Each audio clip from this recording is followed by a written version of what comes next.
അക്കാഡമിയുടെ പുതിയൊരു വീഡിയോ ക്ലാസ്സിലേക്ക് എല്ലാവർക്കും സ്വാഗതം. ഈ ക്ലാസ്സിൽ നമ്മൾ നമ്മുടെ BNS എന്ന് പറയുന്ന ഈ ഒരു നിയമം പഠിച്ചു തുടങ്ങാനായിട്ട് പോവുകയാണ്. ഇത്രയും നേരം നമ്മൾ ജനറൽ പ്രിൻസിപ്പിൾസും BNS പഠിക്കുന്നതിന് മുൻപേ നമ്മൾ അറിഞ്ഞിരിക്കേണ്ട കുറേ കോർ കാര്യങ്ങളാണ് പഠിച്ചുകൊണ്ടിരുന്നത്. കോസേഷൻ എന്താണ്, ആക്ടസ് എന്താണ്, മെൻസ് റീ എന്താണ്, കൺകറൻസ് എപ്പോഴൊക്കെയാണ്, അതിന് എക്സെപ്ഷൻസ് എന്താണ്, മെൻസ് റീക്ക് എക്സെപ്ഷൻ ആയിട്ടുള്ള സ്ട്രിക്ട് ലയബിലിറ്റി എന്താണ്, ക്രൈം എന്ന് വെച്ചാൽ എന്താണ്, എന്തൊക്കെ എലമെന്റ്സ് വേണം ക്രൈം ഉണ്ടാക്കാൻ, ഇങ്ങനെ കുറേ ജനറൽ കാര്യങ്ങൾ നമ്മൾ പഠിച്ചിട്ടുണ്ടായിരുന്നു അല്ലേ. ഇപ്പോൾ മുതൽ ഈ ഒരു ക്ലാസ് മുതലാണ് നമ്മൾ BNSന്റെ സെക്ഷനുകൾ പഠിച്ചു തുടങ്ങാനായിട്ട് പോകുന്നത്. BNS എന്ന് പറയുന്ന ക്രിമിനൽ നിയമം എന്താണ്, ഒഫൻസുകൾ എന്തൊക്കെയാണ്, ഏതൊക്കെ ഫോം ഓഫ് മെൻസറിയാണ് BNSൽ പറയുന്നത്, ഇങ്ങനെ BNSന്റെ ഓരോ സെക്ഷനുകളും നമ്മൾ ഈ ഒരു ക്ലാസ് മുതൽ സ്റ്റാർട്ട് ചെയ്യാൻ പോവുകയാണ്. സെക്ഷനുകളിലേക്ക് കടക്കുന്നതിന് മുൻപേ നമുക്കറിയാം BNS IPC റീപ്ലേസ് ചെയ്തുകൊണ്ട് വന്നിരിക്കുന്ന ഒരു നിയമമാണ് അല്ലേ. അപ്പോൾ ഇതിൻ്റെ ഒരു ലെജിസ്ലേറ്റീവ് ഹിസ്റ്ററി എന്താണെന്ന് നമുക്ക് ആദ്യം ഒന്ന് നോക്കാം. അപ്പം BNS ആക്ച്വലി ആദ്യമായിട്ട് 11 ഓഗസ്റ്റ് 2023 ഇത് പാർലമെന്റിൽ ഇൻട്രൊഡ്യൂസ് ചെയ്യുന്നത്. ലോക്സഭയിലാണ് ഇത് ഇൻട്രൊഡ്യൂസ് ചെയ്യപ്പെടുന്നത്.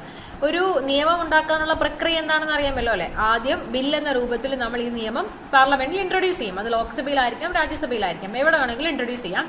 ഏതെങ്കിലും ഒരു സഭയായിരിക്കും ഇൻട്രൊഡ്യൂസ് ചെയ്യാനുള്ള ഇനിഷ്യേറ്റീവ് എടുക്കാം. അപ്പോൾ ഇവിടെ ഇത് ലോക്സഭയിലാണ് ഇൻട്രൊഡ്യൂസ് ചെയ്തിരിക്കുന്നത്. 11 ഓഗസ്റ്റ് 2023 ആദ്യമായിട്ട് ഇത് ഇൻട്രൊഡ്യൂസ് ചെയ്യുന്നത്. എന്നാൽ ആ ഇൻട്രൊഡ്യൂസ് ചെയ്യപ്പെട്ട ബില്ല് പിന്നീട് നമ്മൾ പിൻവലിച്ചിട്ടുണ്ടായിരുന്നു, വിഡ്രോ ചെയ്തിട്ട് പുതിയ ബില്ല് നമ്മൾ ഇൻട്രൊഡ്യൂസ് ചെയ്തു, റീപ്ലേസ് ചെയ്തിട്ടുണ്ടായിരുന്നു. ഒറിജിനൽ ഇൻട്രൊഡ്യൂസ് ചെയ്ത ബില്ലിനെ വിഡ്രോ ചെയ്തിട്ട് അതിനെ റീപ്ലേസ് ചെയ്തുകൊണ്ട് മറ്റൊരു ബില്ല് നമ്മൾ ഇൻട്രൊഡ്യൂസ് ചെയ്തിട്ടുണ്ടായിരുന്നു. അത് സംഭവിച്ചിരിക്കുന്നത് 12 ഡിസംബർ 2023 അപ്പം സെക്കൻഡ് ബില്ലാണ് അത്. ബില്ലെന്ന് വെച്ചാൽ കരട് രൂപം, സെക്കൻഡ് കരട് രൂപമാണ് അത്. എപ്പോഴും നിയമം ആദ്യമായിട്ട് ഇൻട്രൊഡ്യൂസ് ചെയ്യപ്പെടുക കരട് രൂപത്തിലാണല്ലോ. അപ്പോൾ 12 ഡിസംബർ 2023 രണ്ടാമത്തെ കരട് രൂപം നമ്മൾ ഇൻട്രൊഡ്യൂസ് ചെയ്തു. ഇത് ഇൻട്രൊഡ്യൂസ് ചെയ്തത് ലോക്സഭയിലാണ്. അപ്പോൾ ആദ്യം എന്താ ചെയ്യുക, ഏത് സഭയിൽ ഇത് ഇൻട്രൊഡ്യൂസ് ചെയ്യപ്പെടുന്നുവോ ആ സഭ ഇതിൽ ഡിസ്കഷൻസ് നടത്തി അവർ അംഗീകരിക്കും ഇതിനെ. അപ്പോൾ അവർ ഡിസ്കഷൻസ് ഒക്കെ നടത്തി ഡിസംബർ 20 അവരെന്ത് ചെയ്തു, ഇതിനെ പാസ്സാക്കി, അംഗീകരിച്ചു. ഇനി ഒരു സഭയിൽ പാസ്സായി കഴിഞ്ഞാൽ അടുത്ത സ്റ്റെപ്പ് അടുത്ത സഭയിലേക്ക് അതിനെ ട്രാൻസ്ഫർ ചെയ്യുക, അവരുടെ ഡിസ്കഷൻ കഴിഞ്ഞ് അവരെ പാസ്സാക്കാനായിട്ട് സമയം കൊടുക്കുക എന്നുള്ളതാണ്. അപ്പോൾ ഡിസംബർ 20, 2023 ലോക്സഭയിൽ നിന്ന് പാസ്സാക്കി ഇത് രാജ്യസഭയിലേക്ക് പോയി. തൊട്ടടുത്ത ദിവസം തന്നെ ഡിസംബർ 21, 2023 തന്നെ രാജ്യസഭ ഇതിനെ പാസ്സാക്കിയിട്ടുണ്ട്. അപ്പം ലോക്സഭയിൽ 20 പാസ്സായി, രാജ്യസഭയിലും പാസ്സായി.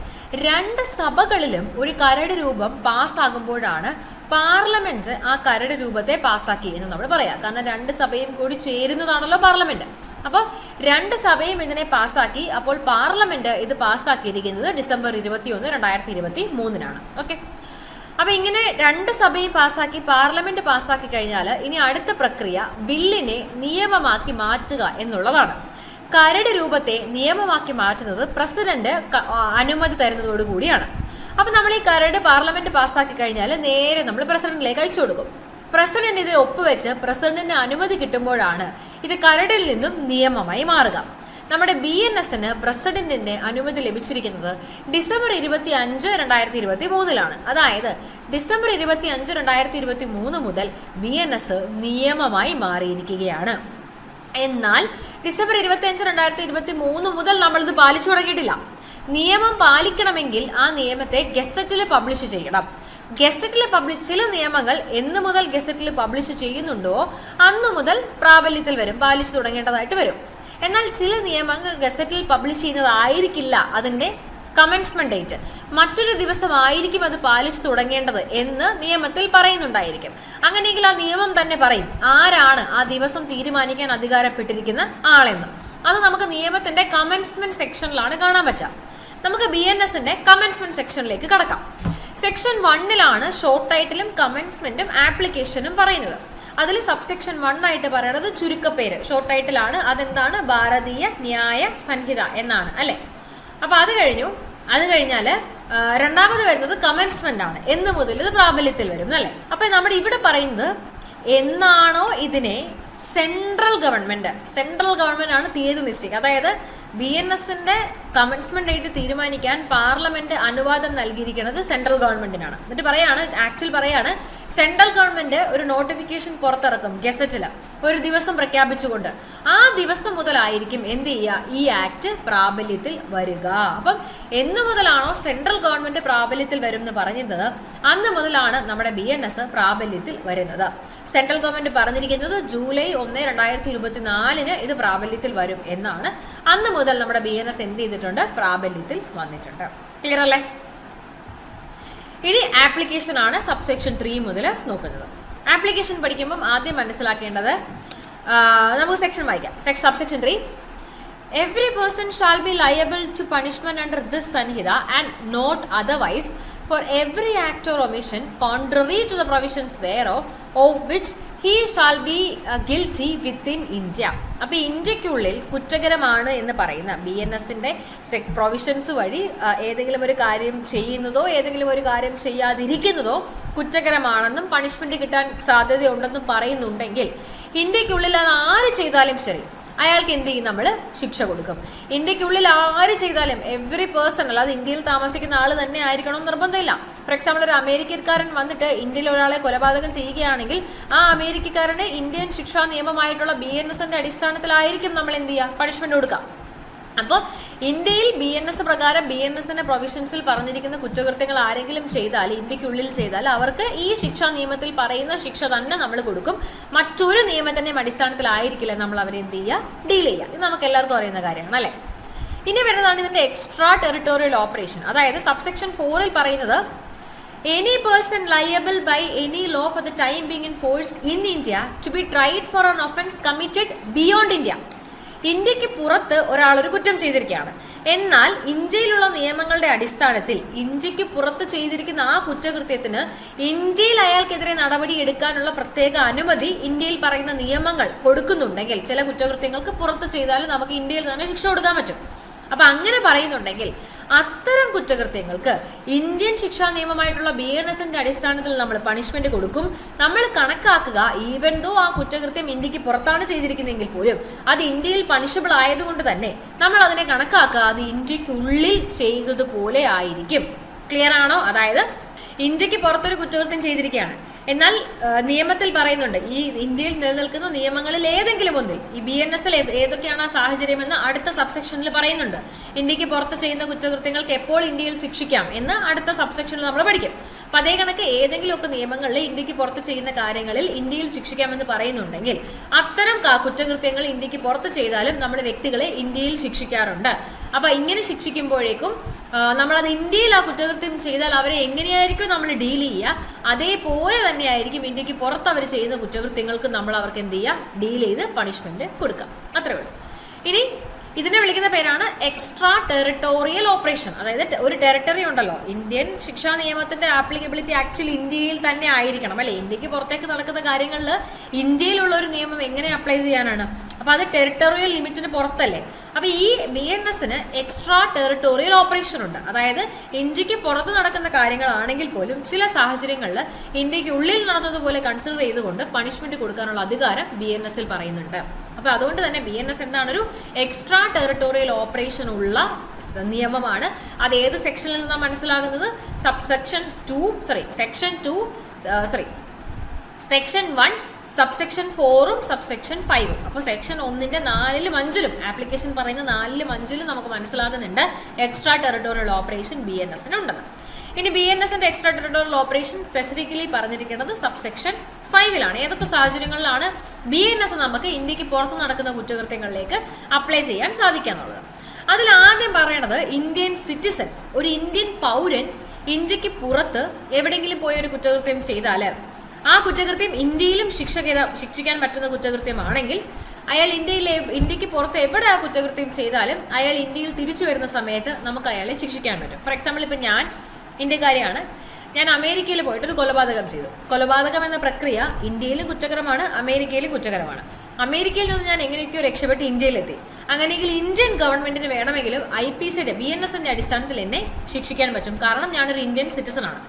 ഇനി ഞാനൊരു ഇന്ത്യൻ സിറ്റിസൺ ആണ്, ഞാൻ അമേരിക്കയിൽ പോയിട്ട് ഞാൻ അവിടെ ഒരു ഫോർ എക്സാമ്പിൾ ഇപ്പോൾ കൺസിഡർ ചെയ്യുക, ഇപ്പോൾ ഹോമോസെക്ഷാലിറ്റി കുറ്റകരമല്ല, ബട്ട് കൺസിഡർ ചെയ്യുക അത് IPC പണ്ട് കുറ്റകരമായിരുന്നല്ലോ.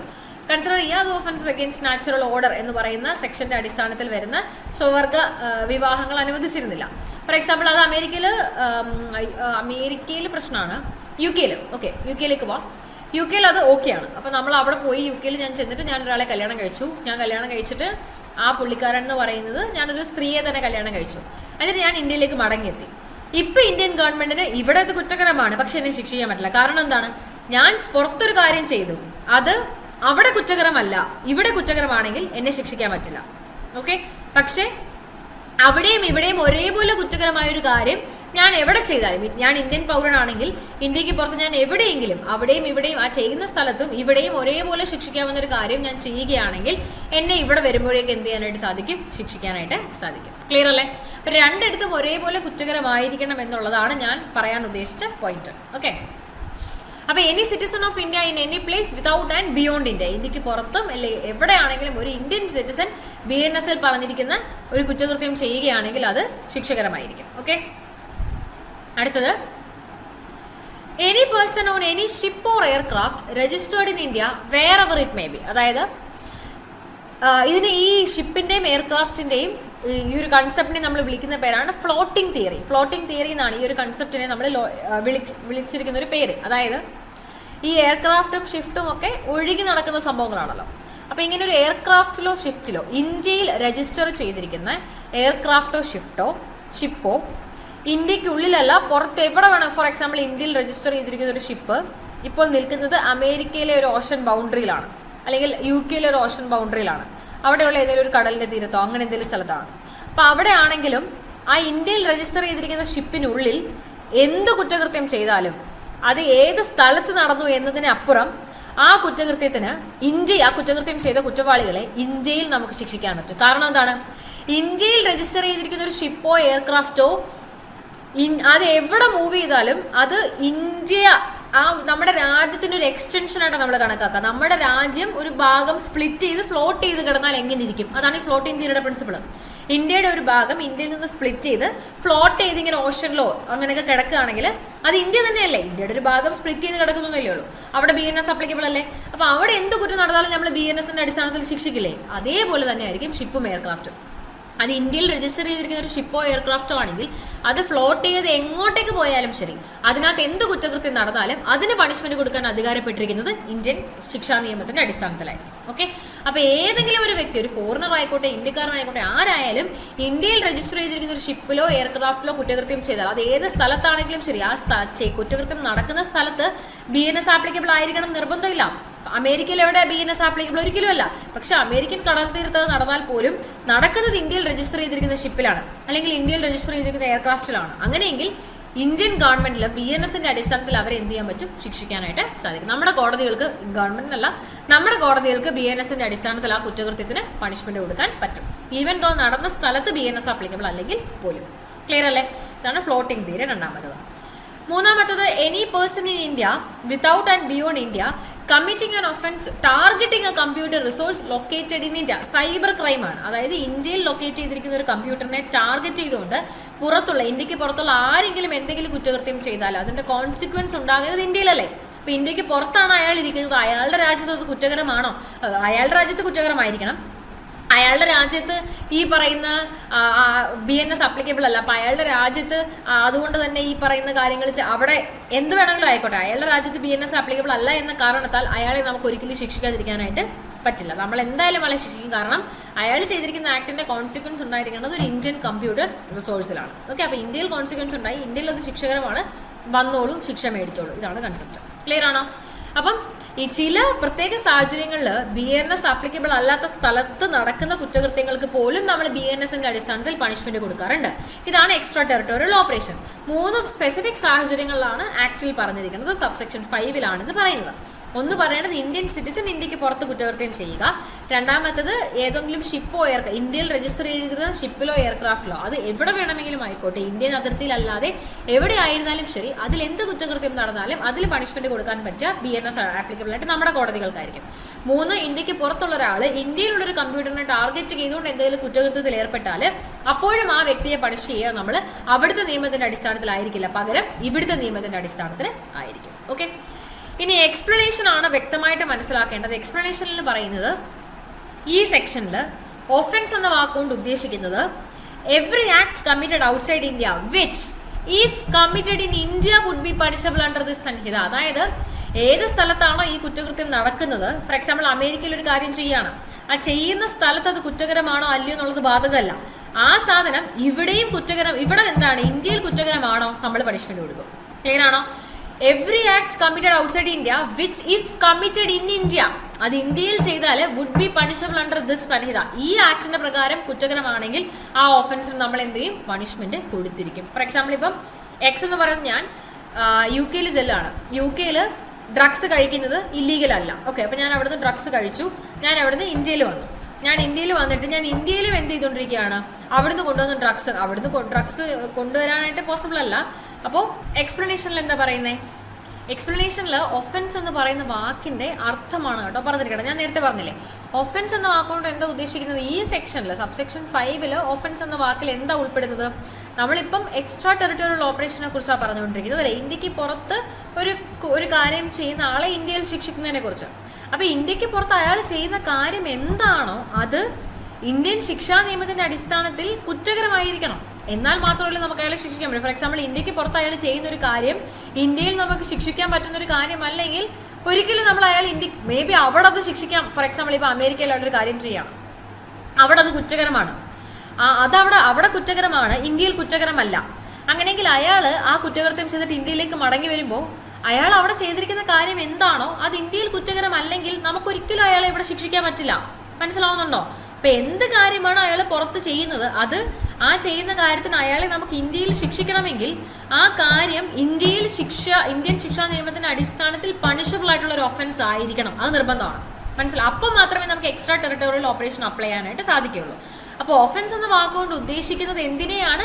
ഇന്ത്യക്ക് പുറത്ത് ചെയ്യുന്ന ഇന്ത്യയിൽ കുറ്റകരമായ കാര്യങ്ങളെയാണ് നമ്മൾ ഒഫൻസ് എന്നതുകൊണ്ട് ഉദ്ദേശിക്കുന്നത്.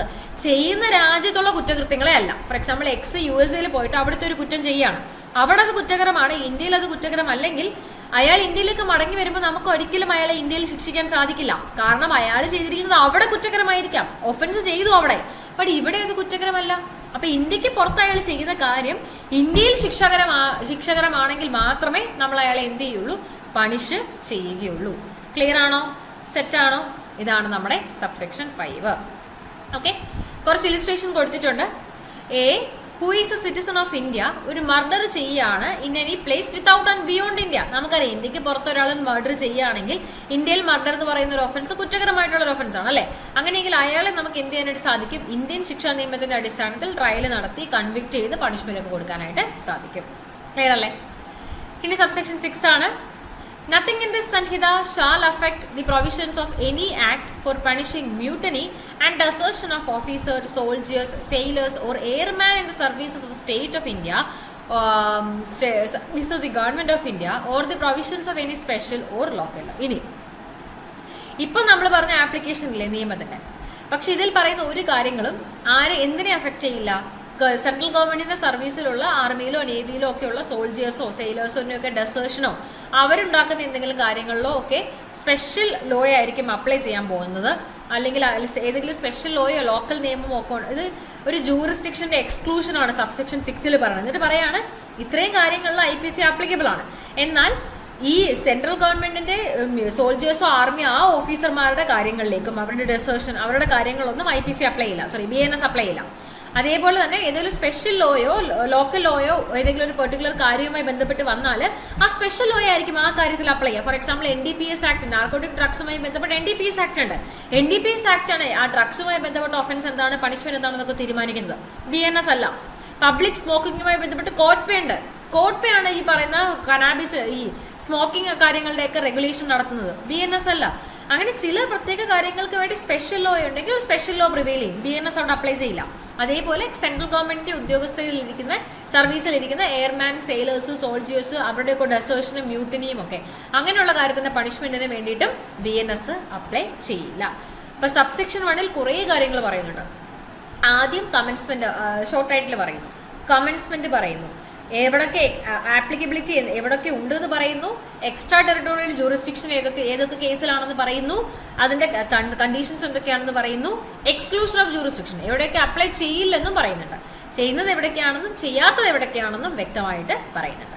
ക്ലിയർ അല്ലേ? അപ്പൊ ഇതാണ് നമ്മുടെ സെക്ഷൻ 1. ഇനി നമുക്ക് സെക്ഷൻ 2ലേക്ക് കടക്കാം. സെക്ഷൻ 2 ഡെഫിനേഷൻ സെക്ഷൻ ആണ്. അപ്പോൾ ഇവിടെ എല്ലാ വാക്കുകളുടെയും ഡെഫിനേഷൻ ഞാൻ ആഡ് ചെയ്യുന്നില്ല സ്ലൈഡിലോട്ട്. അതിനുള്ള കാരണം പല വാക്കുകളും ജനറൽ വാക്കുകളാണ്. നമുക്ക് എല്ലാവർക്കും, ഫോർ എക്സാമ്പിൾ ചൈൽഡ് എന്താണെന്ന് വെച്ചാൽ നമുക്കറിയാം 18 ഇയേഴ്സിന് താഴെയാണെന്ന് അല്ലേ. അപ്പോൾ അത് ജസ്റ്റ് ഞാൻ കൊടുത്തിട്ടുണ്ടതേ ഉള്ളൂ. അങ്ങനെ പല വാക്കുകളും ജനറൽ ആണ്. അപ്പോൾ ആ വാക്കുകളൊക്കെ വെറുതെ നമ്മൾ ടൈം കളയേണ്ട ആവശ്യമില്ലല്ലോ. അപ്പോൾ അതുകൊണ്ടാണ് ആ വാക്കുകളൊന്നും ആഡ് ചെയ്യാത്തത്. വളരെ ഇമ്പോർട്ടൻ്റ് ആയിട്ടുള്ള ഡെഫിനേഷൻസ് മാത്രമാണ് നോക്കുന്നത്. പിന്നെ ചില കാര്യങ്ങളുടെ ഡെഫിനേഷൻ, ഫോർ എക്സാമ്പിൾ ഇപ്പോൾ കൗണ്ടർ ഫീറ്റ് സബ്സെക്ഷൻ 4 ഡിഫൈൻ ചെയ്തിട്ടുള്ളത് കൗണ്ടർ ഫീറ്റിനെ ആയിരുന്നു. അത് നമ്മൾ ഇവിടെ പഠിച്ചാലും നമ്മൾ എന്ത് ചെയ്യണം, കൗണ്ടർ ഫീറ്റുമായി ബന്ധപ്പെട്ട സെക്ഷൻസ് പഠിക്കുമ്പം ഒന്നുകൂടി നമ്മൾ പഠിക്കണം, കാരണം നമ്മൾ മറന്നുപോകും. അപ്പം അതിനേക്കാൾ നല്ലത് അവിടെ അങ്ങ് ആ ഏതെങ്കിലും സെക്ഷൻ സ്പെസിഫിക് ആയിട്ടുള്ള ഡെഫിനേഷൻസ് ഒക്കെ ആ ഒഫൻസുകൾ പഠിക്കുന്ന സമയത്ത് നമുക്ക് ആ ഡെഫിനേഷൻ കൂടി പഠിക്കാം. അതായിരിക്കും നല്ലത്. അപ്പോൾ ഓർമ്മ നിൽക്കും, അല്ലെങ്കിൽ നമുക്ക് കൺഫ്യൂഷൻ ആവത്തേ ഉള്ളൂ. ഓക്കെ, അപ്പോൾ നമുക്ക് ഡെഫിനേഷനിലേക്ക് കടക്കാം. ആദ്യത്തെ ഡെഫിനേഷൻ ആക്ട് ആണ്. ആക്ട് എന്നതുകൊണ്ട് സിംഗിൾ ആക്ടുകളെ മാത്രമല്ല ഒരു സീരീസ് ഓഫ് ആക്ടിനെ ഡിനോട്ട് ചെയ്യുന്നുണ്ട്. അതായത് ആക്ട് എന്ന സിംഗുലർ ഫോമിലാണ് നമ്മുടെ BNS എല്ലായിടത്തും വാക്ക് ഉപയോഗിച്ചിരിക്കുന്നതെങ്കിലും, ഫോർ എക്സാമ്പിൾ ഇപ്പം ഇതിനകത്ത് പറയുകയാണ് as per the legal provisions of act relating to it, അങ്ങനെ പറഞ്ഞിരിക്കുന്നത്. അപ്പം അതുമായി ബന്ധപ്പെട്ട ആക്ടുകളുടെ ആക്ടിന്റെ പ്രൊവിഷന്റെ അടിസ്ഥാനത്തിൽ. അപ്പോൾ അതുമായി ബന്ധപ്പെട്ടൊരു 4 നിയമങ്ങളുണ്ടെന്ന് കരുതുക. അതിനർത്ഥം ഏതെങ്കിലും ഒരു നിയമത്തിന്റെ പ്രൊവിഷൻസ് അപ്ലൈ ചെയ്താൽ മതി എന്നാണ്. കാരണം ആക്ട് എന്ന് പറയുന്ന സിംഗുലർ ഫോമാണ് ഉപയോഗിച്ചിരിക്കുന്നത് എന്ന കാരണത്താൽ അല്ല. ആക്ട് എന്ന് പറയുന്ന വാക്കാണ്, ആക്ട് എന്ന സിംഗുലർ ഫോമാണ് ഉപയോഗിച്ചിരിക്കുന്നതെങ്കിൽ പോലും അതിൽ സീരീസ് ഓഫ് ആക്ടുകളെയും ഉൾപ്പെടുന്നുണ്ട്, പ്ലൂറൽ ഫോം കൂടി ഉൾപ്പെടുന്നുണ്ട് എന്ന് പറഞ്ഞു തരുന്ന ഡെഫിനേഷനാണ് സബ്സെക്ഷൻ 1. ഇമ്പോർട്ടൻ്റ് അല്ല, വിട്ടേക്കാം. സബ്സെക്ഷൻ 2 ആനിമൽ എന്ന് പറയുന്ന വാക്കിന്റെ ഡെഫിനേഷനാണ്. ആനിമൽ എന്ന് പറയുന്ന വാക്കിൽ ജനറലി നമുക്കറിയാം മൃഗങ്ങളും മനുഷ്യരും ഉൾപ്പെടും, നമ്മളൊക്കെ ആനിമൽസ് ആണ് അല്ലേ. എന്നാൽ BNS അനിമൽ എന്ന് പറയുന്ന വാക്കിന്റെ സബ്സെക്ഷൻ 2 പറഞ്ഞിരിക്കുന്ന ഡെഫിനേഷനിൽ പറയുന്നത് അനിമൽ എന്നാൽ ഹ്യൂമൻ ബീങ് അല്ലാത്ത മറ്റ് ലിവിങ് ക്രിയേച്ചറുകളെയാണ്, മനുഷ്യരല്ലാത്ത മറ്റ് മൃഗങ്ങളെയാണ് അനിമൽ എന്ന വാക്കുകൊണ്ട് അർത്ഥമാക്കിയിരിക്കുന്നത്. സബ്സെക്ഷൻ 3 ചൈൽഡിന്റെ ഡെഫിനേഷൻ ആണ്. 18 വയസ്സിന് താഴേക്കുള്ള ഒരാളെയാണ് ചൈൽഡ് ആയിട്ട് നമ്മുടെ ഇത് കാണുന്നത്. സബ്സെക്ഷൻ 4 ഞാൻ പറഞ്ഞു കൗണ്ടർ ഫീറ്റ് ആണ്, നമുക്ക് അവിടെ പഠിക്കാം. സബ്സെക്ഷൻ 5 കോർട്ടാണ്. കോർട്ട് എന്നാൽ എന്താണെന്നാണ്. Court means a judge who is empowered by law to act judicially alone. ഒന്നുകിൽ നിയമത്തിന്റെ അടിസ്ഥാനത്തിൽ നിയമാനുസൃതം പവർ കൊടുത്തിരിക്കുകയാണ് ജുഡീഷ്യലി ആക്ട് ചെയ്യാനായിട്ട് നിയമം അധികാരപ്പെടുത്തിയ ആളെയാണ് നമ്മൾ ജഡ്ജ് എന്ന് വിളിക്കുന്നത്. അല്ലെങ്കിൽ ഒരു ബോഡി ഓഫ് ജഡ്ജസ് ആയിരിക്കാം. ഫോർ എക്സാമ്പിൾ ഒരു ബെഞ്ച് ഉണ്ടല്ലോ, 4-5 ജഡ്ജസ്, ഒരു ബെഞ്ച്. അപ്പം അവർക്കും നിയമം അധികാരം കൈമാറിയിരിക്കുകയാണ് ജുഡീഷ്യലി ആക്ട് ചെയ്യാനായിട്ട്. when such judge or body of judge is acting judicially. അപ്പോൾ ഒരു കോർട്ട് ആവുന്നത്, കോർട്ട് എന്ന് വെച്ചാൽ എന്താണ്, കോർട്ട് കൊണ്ട് ഉദ്ദേശിക്കുന്നത് ഒരു ജഡ്ജിനെയാണ്. ഒരു ജഡ്ജ് അല്ലെങ്കിൽ ഗ്രൂപ്പ് ഓഫ് ജഡ്ജസ് നിയമം അധികാരം ജുഡീഷ്യലി ബിഹേവ് ചെയ്യാൻ അധികാരപ്പെട്ടിരിക്കുന്ന ജഡ്ജോ ഗ്രൂപ്പ് ഓഫ് ജഡ്ജസോ അവർ ജുഡീഷ്യലി ബിഹേവ് ചെയ്യുന്ന സമയത്ത് ഉണ്ടാകുന്നതാണ് കോടതി. ഓക്കെ, ഇപ്പോൾ ഒരു കോടതി എന്നാൽ ഒരു ജഡ്ജ് ഇരിക്കുന്ന ജുഡീഷ്യലി ബിഹേവ് ചെയ്യാൻ അധികാരപ്പെട്ട ജഡ്ജ് ബിഹേവ് ചെയ്യുന്ന സ്ഥലം, ജുഡീഷ്യലി അവർ ആക്ട് ചെയ്യുന്ന സ്ഥലം, അതാണ് കോടതി. അടുത്തത് 7 ആണ് ഡിസോണസ്റ്റ്ലി. വളരെ ഇമ്പോർട്ടൻ്റ് ആയിട്ടുള്ള ഡെഫിനേഷൻ ആണ് ഡിസോണസ്റ്റ്ലി. ഇത് മെൻസ്രിയയെ ഡിനോട്ട് ചെയ്യുന്ന ഒരു വാക്കാണ്. ഓർത്തു വെക്കുക, ഡിസോണസ്റ്റ്ലി നിങ്ങൾ പഠിക്കുമ്പോൾ തൊട്ടപ്പുറത്ത് എഴുതി വെച്ചിരിക്കുക മെൻസ്രിയ. കാരണം ഡിസോണസ്റ്റ്ലി എന്ന് പറയുന്ന ഈ വാക്ക് മെൻസ്രിയയെ ഡിനോട്ട് ചെയ്യുന്ന ഒരു വാക്കാണ്. ഓക്കെ, എന്താണ് ഡിസോണസ്റ്റ്ലി? വളരെ ഇമ്പോർട്ടൻ്റ് ആണ്. സെക്ഷൻ 2 സബ്സെക്ഷൻ 7 ഡിസോണസ്റ്റ്ലി എന്ന് പറയുന്ന വാക്ക് ഡിഫൈൻ ചെയ്തിരിക്കുന്നത്. ഇത് മെൻസ്രിയെ ഡിനോട്ട് ചെയ്യുന്ന ഒരു വാക്കാണ്. ആദ്യത്തെ ഡെഫിനേഷനാണ് മെൻസ്രിയെ ഡിനോട്ട് ചെയ്യുന്ന വാക്കിന്റെ ആദ്യത്തെ ഡെഫിനേഷനാണ് ഡിസോണസ്റ്റ്ലി. ഓക്കെ, ഡിസോണസ്റ്റ്ലി എന്ന് വെച്ചാൽ doing anything with the intention of causing wrongful gain to one person or wrongful loss to another person. ഒരു വ്യക്തിക്ക് ഒന്നുകിൽ നമ്മൾ എന്തെങ്കിലും ഒരു കാര്യം ചെയ്യാണ്, ഈ കാര്യം വഴി നമ്മൾ ഉദ്ദേശിക്കുന്നത് ഏതെങ്കിലും ഒരു വ്യക്തിക്ക് ഒരു റോങ്ഫുൾ ഗെയിൻ ഉണ്ടാക്കാനോ അല്ലെങ്കിൽ ഒരാൾക്കൊരു റോങ്ഫുൾ ലോസ് ഉണ്ടാക്കാനോ ആയിരിക്കും. ഓക്കെ, അപ്പം ഒരു റോങ്ഫുൾ ഗെയിനോ റോങ്ഫുൾ ലോസോ ഉണ്ടാക്കാനായിട്ട് നമ്മൾ ചെയ്യുന്ന പ്രക്രിയകളെ ആ ഇന്റൻഷനോട് കൂടി നമ്മൾ ചെയ്യുന്ന കാര്യങ്ങളാണ്. നമ്മൾ എന്തെങ്കിലും ചെയ്യുമ്പോൾ നമ്മൾ പറയും നിങ്ങൾ ഡിസോണസ്റ്റ്ലി ആണ് ബിഹേവ് ചെയ്തത്. ഓക്കെ, റോങ്ഫുൾ ഗെയിൻ എന്താണെന്നും റോങ്ഫുൾ ലോസ് എന്താണെന്നും പ്രത്യേകമായിട്ട് ഡെഫിനേഷൻസ് വരുന്നുണ്ട്. ബട്ട് സ്റ്റിൽ റോങ്ഫുൾ ഗെയിൻ കൊണ്ട് ഉദ്ദേശിക്കുന്നത് എനിക്ക് അർഹതയില്ലാത്തത് ഒരു കാര്യം ഞാൻ നേടിയെടുക്കാം, ഇതാണ് റോങ്ഫുൾ ഗെയിൻ. റോങ്ഫുൾ ലോസ് കൊണ്ട് ഉദ്ദേശിക്കുന്നത് എനിക്ക് അർഹതപ്പെട്ട ഒരു കാര്യം എനിക്ക് കിട്ടാതിരിക്കാം. ഫോർ എക്സാമ്പിൾ, എക്സ് എൻ്റെ കയ്യിൽ അദ്ദേഹത്തിന്റെ വാച്ച് റിപ്പയർ ചെയ്യാൻ കൊണ്ടു തന്നു. അപ്പൊ ഈ വാച്ച് റിപ്പയർ ചെയ്യാൻ ഈ എക്സ് കൊണ്ടുതരുമ്പോൾ ഞാൻ റിപ്പയർ ചെയ്തു. ഞാൻ എക്സിനോട് പറയാണ് റിപ്പയർ ചെയ്യുന്നതിനായിട്ട് എനിക്ക് 50 രൂപയാണ് എന്റെ ചാർജ്. അപ്പൊ എക്സ് പറയാണ് ഞാൻ തരത്തില്ല.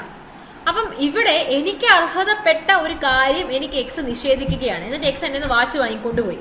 അപ്പൊ ഇവിടെ എക്സ് ബിഹേവ് ചെയ്തിരിക്കുന്നത് എങ്ങനെയാണ്? ഡിസോണസ്റ്റ്ലി ആണ്. കാരണം ഇവിടെ എക്സിന്റെ പ്രവൃത്തിയാൽ എന്തുണ്ടായി? എനിക്ക് റോങ്ഫുൾ ലോസ് ഉണ്ടായി, എനിക്ക് അർഹതപ്പെട്ട ഒരു കാര്യം എനിക്ക് കിട്ടാതായി, അല്ലെ? അപ്പൊ ഇങ്ങനെ ഡിസോണസ്റ്റ്ലി, സത്യസന്ധമല്ലാത്തത് എന്ന പച്ചയായ മലയാളത്തിന്റെ മീനിങ് അല്ല ഡിസോണസ്റ്റ്ലിക്ക് ഡെഫിനേഷനിൽ ആക്റ്റിൽ കൊടുത്തിരിക്കുന്നത്. ഡെഫിനേഷൻ അനുസരിച്ച് നിങ്ങൾ സത്യസന്ധത ഇല്ലായ്മ തന്നെയാണ് ഡിസോണസ്റ്റ്ലി, പക്ഷെ കുറച്ചും കൂടി ഒരു ഡിഫറെന്റ് കൈൻഡ് ഓഫ് ഒരു ആസ്പെക്റ്റ് ആണ് സത്യസന്ധത ഇല്ലായ്മയുടെ. അതായത് എന്നിട്ട് പറയാണ്, നിങ്ങളൊരു പ്രവൃത്തി ചെയ്യുമ്പോൾ അതുവഴി നിങ്ങൾ ഒരു റോങ്ഫുൾ ഗെയിൻ ഉണ്ടാക്കാനോ ആർക്കെങ്കിലും ഒരു റോങ്ഫുൾ ലോസ് ഉണ്ടാക്കാനോ ആണ് ശ്രമിക്കുന്നത്. ഫോർ എക്സാമ്പിൾ, ഇപ്പൊ എനിക്ക് അവിടെ ആ വാച്ച് അയാൾ എനിക്ക് പൈസ തരാതെ വാങ്ങിക്കൊണ്ട് പോയപ്പം അയാൾക്ക് റോങ്ഫുൾ, അയാൾക്ക് അനാവശ്യമായിട്ടുള്ളൊരു ഗെയിൻ അവിടെ ഉണ്ടായി. പൈസ കൊടുത്ത് വാങ്ങേണ്ട സാധനം പൈസ കൊടുക്കാതെ അയാൾ വാങ്ങിയെടുത്തു, അനാവശ്യമായിട്ടൊരു ഗെയിൻ ഉണ്ടായി. അതിനോടൊപ്പം തന്നെ എനിക്ക് ഇന്നുണ്ടായി അനാവശ്യമായൊരു നഷ്ടമുണ്ടായി. അപ്പോൾ ഒരു വ്യക്തിക്ക് റോങ്ഫുൾ ഗെയിൻ ഉണ്ടാകുകയും അതോടൊപ്പം ഒരു വ്യക്തിക്ക് റോങ്ഫുൾ ലോസ് ഉണ്ടാകുകയും ചെയ്യുന്ന പ്രവൃത്തികൾ നമ്മൾ ചെയ്യുമ്പോഴാണ് ഡിസോണസ്റ്റ്ലി ബിഹേവ് ചെയ്തു നമ്മൾ എന്ത് ചെയ്യുക, പറയുക. ക്ലിയർ ആണോ? ഡിസോണസ്റ്റ്ലി എന്ന് പറയുന്ന വാക്ക് വളരെ ഇമ്പോർട്ടൻ്റ് ആണ്. എസ്പെഷ്യലി ഒഫൻസസ് അഗെയിൻസ്റ്റ് പ്രോപ്പർട്ടി നമ്മൾ പഠിക്കുമ്പം നമ്മൾ കൃത്യമായിട്ട് ഈ വാക്ക് ഉപയോഗിക്കും, ഡിസോണസ്റ്റ് ഇന്റൻഷൻ. കാരണം പ്രോപ്പർട്ടീസ് വഴിയാണ് നമുക്ക് ഗെയിനും ലോസും ഒക്കെ ഉണ്ടാക്കാൻ പറ്റുക. അപ്പോൾ ഡിസോണസ്റ്റ് ഇന്റൻഷൻ നമ്മൾ അവിടെ വ്യക്തമായിട്ട് ഉപയോഗിക്കും, അർത്ഥം മനസ്സിലാക്കിക്കോളും. ഇത്ര ആലോചിച്ചാൽ മതി. അനാവശ്യമായിട്ടുള്ളൊരു കാര്യം നേടിയെടുക്കുക, ആവശ്യപ്പെട്ടൊരു കാര്യം നഷ്ടപ്പെടുത്തുക, ഇതാണ് ഡിസോണസ്റ്റ്ലി. ഓക്കെ, ഇനി ഡോക്യുമെന്റ് എന്ന് പറയുന്ന വാക്കിന്റെ ഡെഫിനേഷനാണ്. ഡോക്യുമെന്റിന് വളരെ വലിയൊരു അർത്ഥമാണ് ആക്റ്റിൽ കൊടുത്തിരിക്കുന്നത്.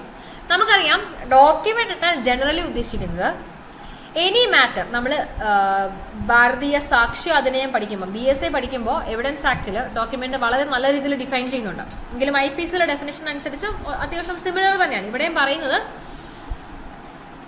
Any matter expressed or described upon in substance. ഏതെങ്കിലും ഒരു വസ്തുവിന്റെ ഏതെങ്കിലും ഒരു സംഭവത്തിന്റെ ഒരു വസ്തുവിൽ നമ്മൾ ലെറ്റേഴ്സ് ഉപയോഗിച്ചുകൊണ്ടോ ഫിഗറുകൾ ഉപയോഗിച്ചുകൊണ്ടോ മാർക്കുകൾ ഉപയോഗിച്ചുകൊണ്ടോ അല്ലെങ്കിൽ ഇതിന്റെ കോമ്പിനേഷൻ ഫിഗേഴ്സും ലെറ്റേഴ്സും മാർക്കുകളൊക്കെ ഒരുമിച്ച് ഉപയോഗിച്ചുകൊണ്ടോ എന്തെങ്കിലുമൊക്കെ സാധനം എക്സ്പ്രസ് ചെയ്യാനോ ഡിസ്ക്രൈബ് ചെയ്യാനോ നമ്മൾ ഉപയോഗിക്കുന്ന സാധനമാണ് ഡോക്യുമെന്റ്. ഫോർ എക്സാമ്പിൾ, ഇപ്പൊ ഈ സ്ക്രീൻ ഈ ആക്ടിന്റെ അടിസ്ഥാനത്തിൽ ഡോക്യുമെന്റ് ആണ്. കാരണം ഈ സ്ക്രീൻ ഞാൻ എന്താ ചെയ്തിരിക്കുന്നത്? ഇലക്ട്രോണിക്കലി ലെറ്റേഴ്സ് ഉപയോഗിച്ചുകൊണ്ട് ഞാനൊരു സംഭവം, എന്തോ ഒരു മാറ്റർ എക്സ്പ്രസ് ചെയ്യാനായിട്ട് ശ്രമിച്ചുകൊണ്ടിരിക്കുകയാണ്. ഇങ്ങനെ എപ്പോഴും ഒരു മാറ്ററോ ഒരു സാധനമോ എക്സ്പ്രസ് ചെയ്യാൻ ഏത് മാർഗത്തിലൂടെയാണോ നമുക്കൊരു മാറ്ററോ കാര്യങ്ങളോ ലെറ്റേഴ്സും ഫിഗേഴ്സും മാർക്കും ഒക്കെ ഉപയോഗിച്ച് എക്സ്പ്രസ് ചെയ്യേണ്ടത്, അതിനുവേണ്ടി നമ്മൾ ഉപയോഗിക്കുന്ന ആ വസ്തുവിനെ നമ്മൾ വിളിക്കുന്ന പേരാണ് ഡോക്യുമെന്റ്. ഓക്കെ, എന്നിട്ട് ഇതിൽ എന്ത് ഉൾപ്പെടും? ഇലക്ട്രോണിക് ഡോക്യുമെന്റ്സും ഡിജിറ്റൽ റെക്കോർഡും ഒക്കെ ഡോക്യുമെന്റ് ആണ്. കാരണം ഇതൊക്കെ എന്തായിട്ടാണ് നമ്മൾ ഉപയോഗിക്കുന്നത്? മാറ്റേഴ്സ് എക്സ്പ്രസ് ചെയ്യാൻ നമ്മൾ ഉപയോഗിക്കുന്ന സാധനമാണ്, അല്ലേ? ഇനി എക്സ്പ്ലനേഷൻ വരുന്നുണ്ട്. 2 എക്സ്പ്ലനേഷൻ ആണ് ഡോക്യുമെന്റ് എന്ന് പറയുന്ന വാക്കിന് തന്നിരിക്കുന്നത്. എക്സ്പ്ലനേഷൻ 1 പറയുന്നത് it is immaterial by what means or upon what substance letters figures or marks are formed or whether the evidence is intended for or may be used by the used in a court or not. അതായത് ഞാനിപ്പോൾ ഒരു document എഴുതാണ്. ഈ document ഞാൻ എഴുതുന്ന സമയത്ത് ഞാൻ ഏത് വസ്തുവിലാണ് ആ ഡോക്യുമെന്റ് എഴുതാൻ ഉപയോഗിക്കുന്നത് എന്നുള്ളത് മാറ്ററേ അല്ല. ഫോർ എക്സാമ്പിൾ, ഞാൻ മണ്ണിൽ എഴുതുകയാണ്, കല്ലിൽ കൊത്തിവെക്കുകയാണ്, താലിയോലയിൽ എഴുതുകയാണ്, ഇതൊക്കെ ഡോക്യുമെന്റ്സ് ആണ്. കാരണം ഏത് മാർഗം, ഏത് സബ്സ്റ്റൻസിന്റെ പുറത്താണ് ഞാൻ മാറ്റർ എക്സ്പ്രസ് ചെയ്യുന്നത് എന്നുള്ളത് ഇമ്പോർട്ടൻ്റ് അല്ല. ഒരു സബ്സ്റ്റൻസിൽ ഞാൻ മാറ്റർ എക്സ്പ്രസ് ചെയ്യുന്നുണ്ട് എന്നതാണ് ഇമ്പോർട്ടന്റ്. ഏതൊരു സബ്സ്റ്റൻസിലും ഒരു വ്യക്തി ഒരു മാറ്റർ എക്സ്പ്രസ് ചെയ്യാണ്, ലെറ്റേഴ്സോ ഫിഗേഴ്സോ മാർക്സോ ഒക്കെ ഉപയോഗിച്ചെങ്കിൽ അത് ഡോക്യുമെന്റ് ആണ്. ഇങ്ങനെ നോക്കുമ്പോൾ ഒരു പാറക്കല്ലിൽ ഞാനൊരു സാധനം കൊത്തിവെക്കുകയാണ്, ഒരു ശില്പം ഉണ്ടാക്കുകയാണ്, അതൊരു ഡോക്യുമെന്റ് ആണ് ഈ ആക്ടിനെ സംബന്ധിച്ചിട്ടുള്ള. കാരണം എന്താ? ഞാനൊരു ഫിഗർ അവിടെ എന്ത് ചെയ്യാണ്? ഒരു മാറ്ററിൽ എക്സ്പ്രസ് ചെയ്യാണ്, അത് ഡോക്യുമെന്റ് അല്ലേ ഡെഫിനേഷൻ അനുസരിച്ച്. അപ്പം ഏത് വസ്തുവിലാണ് നമ്മൾ ഈ ലെറ്റേഴ്സും ഫിഗേഴ്സും മാർക്സും ഒക്കെ ഉണ്ടാക്കുന്നതെന്നോ, ഏത് മാർഗത്തിലൂടെയാണ്, പേന കൊണ്ടാണോ പേപ്പർ കൊണ്ടാണോ ബ്ലഡ് കൊണ്ടാണോ, എന്ത് മാർഗത്തിലൂടെയാണ് നമ്മളത് ഉണ്ടാക്കുന്നത് എന്നുള്ളതോ മാറ്റർ അല്ല. എങ്ങനെയാണെങ്കിലും ശരി, നമ്മൾ ചെയ്യുന്നത് ഏതെങ്കിലും ഒരു വസ്തുവിൽ ഒരു മാറ്റർ എക്സ്പ്രസ് ചെയ്യുകയാണോ ലെറ്റേഴ്സോ ഫിഗേഴ്സോ മാർക്കോ ഉപയോഗിച്ചുകൊണ്ട്, അങ്ങനെയെങ്കിൽ അതൊരു ഡോക്യുമെന്റായി മാറും. ഏത് മാർഗത്തിലൂടെ ലെറ്റേഴ്സും ഫിഗേഴ്സും മാർക്ക് നമ്മൾ എഴുതുന്നു, എന്തിലാണോ അത് എഴുതുന്നത്, ഇതൊന്നും മാറ്റർ അല്ല. ഓക്കെ, അതേപോലെ തന്നെ ചിലപ്പോൾ നമ്മൾ ഈ സാധനം എഴുതുന്ന സമയത്ത് ഈ മാറ്റർ നമ്മളൊരു സബ്സ്റ്റൻസിൽ ലെറ്റേഴ്സും ഫിഗേഴ്സും മാർക്കും ഒക്കെ ഉപയോഗിച്ചുകൊണ്ട് എക്സ്പ്രസ് ചെയ്യുന്ന സമയത്ത് നമുക്ക് ഒരു ഇന്റൻഷനും കാണില്ല ഇത് ഏതെങ്കിലും ഒരു കാര്യത്തിൽ എവിഡൻസ് ആക്കണം. അതായത് നമ്മൾ ഈ ഡോക്യുമെന്റ് എഴുതുന്ന സമയത്ത് നമ്മൾ ആ ഡോക്യുമെന്റ് ഒരു തെളിവാകണമെന്ന് ഇന്റൻഷനോട് കൂടി വേണം അത് എഴുതാനെന്നുള്ളത് ഇമ്പോർട്ടൻ്റ് അല്ല. ഫോർ എക്സാമ്പിൾ, ഞാനും എൻ്റെ ഫ്രണ്ടും കൂടി ഒരു സംഭവം എഴുതുകൊണ്ട് ഒരു ലെറ്റർ എഴുതുകയാണ്.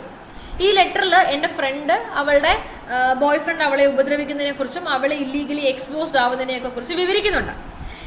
ഇവള് മരണപ്പെടുമ്പോൾ ഈ ഡോക്യുമെന്റ് ഞാൻ കോടതിയോട് കൊണ്ട് കൊടുക്കുകയാണ്. കോടതി പറയാണ്, ഡിഫൻസ് പറയാണ്, ഇത് അവർ തമ്മിലൊരു പേഴ്സണൽ കോൺവെർസേഷൻ ആണ്, ഇതൊരു തെളിവാക്കാനെന്ന ഉദ്ദേശത്തോടു കൂടിയല്ല അവർ എഴുതിയിട്ടുള്ളത്, അങ്ങനെയെങ്കിൽ ഇത് തെളിവാകില്ല. കോടതി പറയാണ്, ഡോക്യുമെന്റ് എന്ന് പറഞ്ഞാൽ ഇതാണ്, ഡോക്യുമെന്ററി എവിഡൻസ് ആകാനുള്ള പോസിബിലിറ്റി എവിഡൻസ് ആക്ട് പ്രകാരം ഈ ലെറ്ററിനുണ്ടെങ്കിൽ ഇത് എവിഡൻസ് ആവുക തന്നെ ചെയ്യും. എഴുതുന്ന സമയത്ത് വ്യക്തികൾ ഇത് എവിഡൻസ് ആക്കണമെന്ന ഇന്റൻഷനോട് കൂടി എഴുതുമ്പോൾ മാത്രമേ അതൊരു ഡോക്യുമെന്റ് ആകുകയെന്നോ അല്ലെങ്കിൽ ഡോക്യുമെന്ററി എവിഡൻസ് ആകുമെന്നോ നിർബന്ധമില്ല. മനസ്സിലായോ? ഇന്റൻഷൻ നിർബന്ധമല്ല. വ്യക്തികൾ അത് എവിഡൻസ് ആക്കണമെന്ന ഇന്റൻഷനോട് കൂടി ആയിരിക്കണം എഴുതണം എന്നുള്ളത് നിർബന്ധമല്ല. അങ്ങനെയാണെങ്കിൽ മാത്രമേ ഒരു ഡോക്യുമെന്റ് എവിഡൻസ് ആകൂ എന്നും ഇല്ല. അതേപോലെ ഒരു വസ്തു ഡോക്യുമെന്റ് ആകണമെങ്കിൽ ആ വസ്തു ഏത് മാർഗത്തിലൂടെ എഴുതിയാലും ഏത് സബ്സ്റ്റൻസിൽ എഴുതുന്നുള്ളതും ഇമ്പോർട്ടന്റ് അല്ല. ക്ലിയർ ആയോ? ഒന്ന് വായിച്ചേ. It is immaterial by what means or upon what substance letters, figures or marks are formed, or whether the evidence is intended for or may be used in any court or not. കോടതി ഇത് ഉപയോഗിക്കുമെന്നോ ഉപയോഗിക്കില്ല എന്നതോ important അല്ല. കോടതി ഉപയോഗിച്ചാലും ഉപയോഗിച്ചില്ലെങ്കിലും അതൊരു document തന്നെ ആയിരിക്കും. കോടതി ഉപയോഗിക്കണമെന്ന ഇന്റൻഷനോട് കൂടി ആയിരിക്കണം അത് എഴുതുന്നത് നിർബന്ധമില്ല. ആ ഇന്റൻഷനോട് കൂടി ആയിരിക്കാം, അല്ലായിരിക്കാം. എങ്ങനെയാണെങ്കിലും ആ വസ്തു ഡോക്യുമെന്റ് തന്നെയല്ലേ. അത് എങ്ങനെ ഉപയോഗിക്കുന്നുള്ളത് പിന്നത്തെ കാര്യം. അത് ഡോക്യുമെന്റ് അല്ലേ. ഡോക്യുമെന്റ് ആകണമെങ്കിൽ ലെറ്റേഴ്സോ മീൻസോ ഉപയോഗിച്ചുകൊണ്ട് അത് എഴുതണം, അത്രയല്ലേ ഉള്ളൂ. അത് ഡോക്യുമെന്റ് ആണ്. അത് ഏത് ഇന്റൻഷനിലാണ് ഉപയോഗിക്കുന്നത്, എങ്ങനെയാണ് കോടതി ഉപയോഗിക്കുന്നത്, ഇതൊന്നും മാറ്റർ അല്ല. ഓക്കെ, ഇലുസ്ട്രേഷൻസ് കുറച്ച് അധികമുണ്ട്. രണ്ടെണ്ണം ഞാൻ ആഡ് ചെയ്തിട്ടുണ്ട്. ഒന്ന്, ഫോർ എക്സാമ്പിൾ, ഒരു കോൺട്രാക്ട് നമ്മൾ എഴുതുകയാണ്, അങ്ങനെയാണെങ്കിൽ അതൊരു ഡോക്യുമെന്റ് ആണെന്ന് നമുക്കറിയാം. ഒരു ചെക്ക് നമ്മൾ ഉണ്ടാക്കുകയാണ്, അതൊരു ഡോക്യുമെന്റ് ആണ്. ഒരു പവർ ഓഫ് അറ്റോർണി നമ്മൾ ക്രിയേറ്റ് ചെയ്യുകയാണ്, അതൊരു ഡോക്യുമെന്റ് ആണ്. ഇതൊക്കെ ഡോക്യുമെന്റ്സ് ആണ്. കാരണം അവിടെയൊക്കെ ഒരു സബ്സ്റ്റൻസിലേക്ക് മാറ്റർ എക്സ്പ്രസ് ചെയ്തിരിക്കുകയാണ്, ഡോക്യുമെന്റ്സ് ആണ്. That's all. ഇനി എക്സ്പ്ലനേഷൻ 2.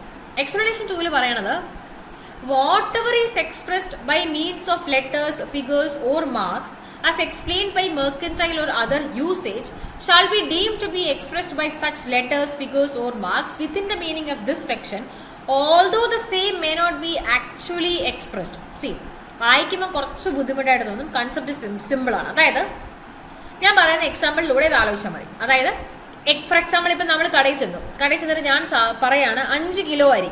അപ്പം അയാൾ എന്ത് ചെയ്തു, റെസിപ്റ്റ് എഴുതി എനിക്ക് തരികയാണ്. അതിനകത്ത് 5 kg എന്നാണ് എഴുതിയിരിക്കുന്നത്. 5 kg എന്ന് എഴുതിയിരിക്കുമ്പോൾ ഞാൻ പറഞ്ഞത് 5 കിലോഗ്രാം അരിയാണ് അല്ലേ. എന്നാൽ kg എന്നാണ് ഡിനോട്ട് ചെയ്തിരിക്കുന്നത്. ഇത് ഈ kg എന്ന് പറയുന്ന വാക്ക് കാണുന്ന എല്ലാവർക്കും അറിയാം. kg എന്നതുകൊണ്ട് ഉദ്ദേശിക്കുന്നത് എന്താണ്, കിലോഗ്രാം ആണെന്ന്. അത് ഷോർട്ട് ഫോം ആണ് അല്ലേ. അപ്പം നമ്മൾ ചിലപ്പോൾ ലെറ്റേഴ്സും ഫിഗേഴ്സും മാർക്കും ഒക്കെ കൊണ്ട് നമ്മൾ പറയാൻ ഉദ്ദേശിക്കുന്ന ഒരു കാര്യം നമ്മൾ എക്സ്പ്രസ് ചെയ്യുന്നത് ഷോർട്ട് ഫോമിലായിരിക്കാം, അല്ലെങ്കിൽ കംപ്ലീറ്റ്ലി ആ കാര്യം കറക്റ്റായിട്ട് നമ്മൾ എക്സ്പ്രസ് ചെയ്യുന്നുണ്ടാവില്ല. പക്ഷെ അത് കാണുന്ന, അത് യൂസ് ചെയ്യുന്ന അത് എന്താണ്, ആ ഡോക്യുമെന്റ് എക്സ്ചേഞ്ച് ചെയ്യുന്ന ആൾക്കാർക്ക് തമ്മിൽ അറിയാമായിരിക്കും അതുകൊണ്ട് ഉദ്ദേശിക്കുന്ന കറക്റ്റ് യൂസേജ് എന്താണെന്ന്. അപ്പം അങ്ങനെ ഈവൻ ദോ ഒരു വ്യക്തി എഴുതുന്ന ഒരു കാര്യം കംപ്ലീറ്റ് അല്ലെങ്കിലും അതിനകത്ത് പറയുന്ന കാര്യമായിരിക്കില്ല ആക്ച്വലി അയാൾ പാസ് ചെയ്യാൻ ആഗ്രഹിക്കുന്നത് മറ്റൊരാളോട്. പക്ഷേ ഈ ഗിവൺ ദാറ്റ് ആ കേൾക്കുന്ന, ആ ഡോക്യുമെന്റ് എക്സ്ചേഞ്ച് ചെയ്യപ്പെടുന്ന അപ്പുറത്ത് നിൽക്കുന്ന ആൾക്ക് ഇത് മനസ്സിലാക്കാൻ സാധിക്കുന്നുണ്ടെങ്കിൽ ഇത് ഏത് രീതിയിലാണ് അവിടെ എഴുതിയിരിക്കുന്നത് എന്നുള്ളത് മെറ്റീരിയൽ അല്ല, അവർക്ക് എന്ത് മനസ്സിലായി എന്നുള്ളതാണ് ഫാക്ടർ. ഓക്കെ, അതായത് എന്താണോ എക്സ്പ്രസ് ചെയ്തിരിക്കുന്നത് ലെറ്റേഴ്സും ഫിഗേഴ്സും ഉപയോഗിച്ചുകൊണ്ട്, ചിലപ്പോൾ ആ എക്സ്പ്രസ് ചെയ്തിരിക്കുന്ന കാര്യം യൂസേജിന്റെ അടിസ്ഥാനത്തിലോ മെർക്കൻഡൈൽ മീൻസ് ട്രേഡിന്റെ അടിസ്ഥാനത്തിലോ അതിന്റെ എക്സ്പ്ലനേഷൻ മറ്റൊന്നായിരിക്കാം. അങ്ങനെയെങ്കിൽ അത് എങ്ങനെ എക്സ്പ്രസ് ചെയ്താലും ശരി, എന്താണോ അതിൽ നിന്നും ആക്ച്വലി മനസ്സിലായിരിക്കുന്നത് ആ മീനിങ്ങിൽ വേണം നമ്മൾ ആ വാക്കുകൾ മനസ്സിലാക്കാനായിട്ട്. ഒരിക്കലും എങ്ങനെ അത് എക്സ്പ്രസ് ചെയ്തിരിക്കുന്നു എന്നത് ആയിരിക്കില്ല. ഫോർ എക്സാമ്പിൾ, kg എന്നാൽ പല എന്താ പറയാ, കുങ്ഫു എന്താ പറയാ, അങ്ങനെ kg എന്ന് പറയുന്ന വാക്കുകൾക്ക് നമുക്ക് പല ഫുൾ ഫോംസ് കൊണ്ടുവരാം. പക്ഷെ യൂഷ്വലി നമുക്കറിയാം അതിന്റെ യൂസേജ് kg എന്ന് പറയുന്ന യൂസേജ് കിലോഗ്രാം ആണെന്ന് നമുക്കറിയാം. അങ്ങനെയെങ്കിൽ ആ അപ്പുറത്ത് നിൽക്കുന്ന ഈ ഡോക്യുമെന്റ് എക്സ്ചേഞ്ച് ചെയ്യപ്പെടുന്ന രണ്ട് പേർക്കിടയിൽ അവർക്ക് രണ്ടുപേർക്കും ഇത് കറക്റ്റ്ലി എന്താണോ മനസ്സിലാവുന്നത്, അതിന്റെ യൂസേജ് എന്താണോ ആ യൂസേജ് ആയിരിക്കും നമ്മൾ ആ വാക്കുകൾക്ക് കൊടുക്കുന്ന മീനിങ്. ഒരിക്കലും അത് ഏത് രീതിയിൽ എക്സ്പ്രസ് ചെയ്തിരിക്കുന്നു എന്ന് ആയിരിക്കാൻ പാടില്ല. ഓക്കെ, ഇത് ഈ ഷോർട്ട് ഫോംസിന്റെ കേസിൽ മാത്രമല്ല, പല ഫോർ എക്സാമ്പിൾ ഇപ്പം നമ്മൾ ചില സിറ്റുവേഷൻ നമ്മളിപ്പോൾ പറയുന്ന ഒരു ബിൽസ് ഓഫ് എക്സ്ചേഞ്ചിന്റെ ഇലുസ്ട്രേഷൻ ആണ് ആക്ച്വലി കൊടുത്തിരിക്കുന്നത്. അതായത് ഇപ്പം എൻ്റെ ഒരു ബിൽ ഓഫ് എക്സ്ചേഞ്ച് ഉണ്ടെങ്കിൽ, എനിക്ക് പൈസ റിസീവ് ചെയ്യാനുണ്ടെങ്കിൽ അതൊരു പ്രോമിസ് ടു പേ ആണ്. ബിൽ ഓഫ് എക്സ്ചേഞ്ച് വെച്ചാൽ ഇന്ന ആൾ ഇന്ന ദിവസം പൈസ തരും എന്നുള്ളൊരു പ്രോമിസ് ടു പേ ആണ്. അപ്പോൾ എനിക്ക് ഫോർ എക്സാമ്പിൾ ഇപ്പോൾ എക്സിൻ്റെ കയ്യിൽ നിന്നും ഫോർ എക്സാമ്പിൾ വേറെ ഈ ഒരു സിനറിയിൽ വരുന്ന മറ്റൊരു എക്സാമ്പിൾ, എക്സിൽ നിന്നും എനിക്കൊരു 5000 രൂപ കിട്ടാനുണ്ട്. എക്സ് എനിക്കൊരു ബിൽ ഓഫ് എക്സ്ചേഞ്ച് തന്നു 5000 രൂപ കിട്ടാനുള്ള കാര്യം. അപ്പോൾ ഞാൻ എന്ത് ചെയ്തു, ഈ ബിൽ ഓഫ് എക്സ്ചേഞ്ചിന്റെ ബാക്കിൽ വൈയുടെ പേര് എഴുതിയിട്ട് കൊടുത്തു. അതായത് ബിൽ ഓഫ് എക്സ്ചേഞ്ചിന്റെ ഹോൾഡർ ആരാണോ, ഫോർ എക്സാമ്പിൾ നമുക്ക് ഡെഫിനേഷൻ ഒന്ന് വായിക്കാം. A writes his name on the back of a bill of exchange payable to his order. അദ്ദേഹത്തിന്റെ ഓർഡറിന് കൊടുക്കേണ്ട ബിൽസ് ഓഫ് എക്സ്ചേഞ്ച്, അയാൾ കൊടുക്കേണ്ട പേ ചെയ്യേണ്ട ബിൽസ് ഓഫ് എക്സ്ചേഞ്ചിൽ എന്ത് ചെയ്തു, തന്റെ പേര് ബാക്കിൽ എഴുതി. Okay, the meaning of the endorsement ഇങ്ങനെ എഴുതുന്ന അർത്ഥം ഈ മെർക്കൻഡൈൽ യൂസ് ചെയ്തനുസരിച്ച് ട്രേഡ് ഇൻഡസ്ട്രിയിൽ ഈ ബിൽസ് ഓഫ് എക്സ്ചേഞ്ച് ചെയ്യുന്ന ആൾക്കാർക്കിടയിൽ അവർക്കറിയാം ഒരു ബിൽ ഓഫ് എക്സ്ചേഞ്ചിന്റെ ബാക്കിൽ പേര് എഴുതിയാൽ അതിനർത്ഥം that the bill is to be paid to the holder. ഈ ബില്ല് ആരുടെ കയ്യിലാണോ ഇരിക്കുന്നത് അയാളിലേക്ക് വേണം നമ്മൾ കൊണ്ടുപോയി പൈസ കൊടുക്കാനെന്നാണ്. ഇപ്പൊ എ തന്റെ പേര് അതിന്റെ ബാക്കിൽ എഴുതുമ്പോൾ C the endorsement is a document and shall be construed in the same manner as if the words payable to holder or words to that effect have been written over the signature. അതിന്റെ ബാക്കിൽ തന്റെ പേരെഴുതി ഒപ്പിടുമ്പം അതിനർത്ഥം ഈ bills of എക്സ്ചേഞ്ചിന്റെ പൈസ കിട്ടേണ്ടത് എയ്ക്കാണ് എന്നാണ്, അല്ലെങ്കിൽ എ ഡിസൈഡ് ചെയ്യുന്ന ആളിലേക്കാണ് അത് കൊടുക്കേണ്ടത് എന്നാണ്. ഇത് ആ ബിൽസ് ഓഫ് എക്സ്ചേഞ്ചുമായിട്ട് ഡീൽ ചെയ്ത് എല്ലാവർക്കും അറിയാം, അവർക്ക് എല്ലാവർക്കും അറിയാം. ഓക്കെ, ഇതിന്റെ ബാക്കിൽ ഒരാൾ പേര് എഴുതിയിട്ടുണ്ടെങ്കിൽ അയാൾക്കാണ് പൈസ കൊടുക്കേണ്ടത്, അല്ലെങ്കിൽ അയാൾ ഡിസൈഡ് ചെയ്യുന്ന ആൾക്കാണ് പൈസ കൊടുക്കേണ്ടത്. ഇത് ആ എക്സ്ചേഞ്ച് അയാൾ അവിടെ പ്രത്യേകം എഴുതിയിട്ടുണ്ടോ, എ എന്ന് പറഞ്ഞ് സൈൻ ഇട്ടിട്ട് പറയാണ് എക്സിന് കൊടുക്കുക എന്ന് എ പ്രത്യേകം എഴുതണമെന്ന് നിർബന്ധമില്ല. പക്ഷെ അങ്ങനെ എ സൈൻ ചെയ്യുമ്പോൾ ആൾക്കാർക്കറിയാം എ പറയുന്ന ആളിലേക്കാണ്, അതിന്റെ ഹോൾഡറിലേക്കാണ് നമ്മൾ എന്ത് ചെയ്യേണ്ടത്, എമൗണ്ട് കൈമാറേണ്ടത്. അപ്പൊ ഇങ്ങനെ ചില ട്രേഡ് യൂസേജിൽ ചില വാക്കുകളെ ചില രീതിയിൽ മനസ്സിലാക്കുന്നുണ്ട്. അങ്ങനെയെങ്കിൽ ആ രീതിയിലല്ല കറക്റ്റ്ലി അങ്ങനെ ആയിരിക്കില്ല എഴുതുക. ബട്ട് എഴുതിയിരിക്കുന്നതല്ല നമ്മൾ നോക്കേണ്ടത്, എക്സ്പ്രസ് ചെയ്തിരിക്കുന്ന രീതിയല്ല, ആക്ച്വലി അതിന്റെ യൂസേജ് എങ്ങനെയാണെന്നാണ് നമ്മൾ നോക്കേണ്ടത്. ആ യൂസേജിന്റെ മീനിങ് ആയിരിക്കും നമ്മൾ അതിന് കൊടുക്കുക. ക്ലിയർ ആണോ? ഇതാണ് നമ്മുടെ എക്സ്പ്ലനേഷൻ 2-ന്റെ ഇലുസ്ട്രേഷൻ. അപ്പോൾ നമ്മൾ ഈ ഒരു ക്ലാസ്സിൽ നോക്കിയിട്ടുള്ളത് കുറച്ച് ഇമ്പോർട്ടൻറ്റ് ഡെഫിനിഷൻസും വളരെ ഇമ്പോർട്ടൻ്റ് ആയിട്ടുള്ള ഷോർട്ട് ആയിട്ടുള്ള ആപ്ലിക്കേഷൻ വളരെ ഇമ്പോർട്ടൻ്റ് ആണ് കേട്ടോ. കമൻസ്മെൻറ്റും ഷോർട്ട് ആയിട്ടുള്ള വിട്ടേക്കാം, വലിയ കാര്യമല്ല. ആപ്ലിക്കേഷൻ നല്ല ഇമ്പോർട്ടൻ്റ് ആണ്. എക്സ്ട്രാ ടെറിട്ടറിയൽ ജൂറിസ്ഡിക്ഷൻ്റെ കാര്യമൊക്കെ ഇമ്പോർട്ടൻ്റ് ആണ്. ആ ഒഫൻസ് എന്ന് പറയുന്നതിൻ്റെ സിനേറിയോ അതുമായിട്ട് ബന്ധപ്പെട്ട് ഇലുസ്ട്രേഷൻസ് ചോദിക്കാനുള്ള പോസിബിലിറ്റി ഉണ്ട്. പിന്നെ ഡെഫിനിഷനിൽ ഡിസോണസ്റ്റ്ലി എന്ന് പറഞ്ഞ വാക്ക് ഇമ്പോർട്ടൻ്റ് ആണ്, കോർട്ട് ഇമ്പോർട്ടൻ്റ് ആണ്, ഡോക്യുമെൻറ്റ് ഇമ്പോർട്ടൻ്റ് ആണ്. ഓക്കെ, ഡോക്യുമെൻറ്റിൻ്റെ എക്സ്പ്ലനേഷൻ 1-ഉം എക്സ്പ്ലനേഷൻ 2-ഉം വ്യക്തമായിട്ട് മനസ്സിലാക്കാം.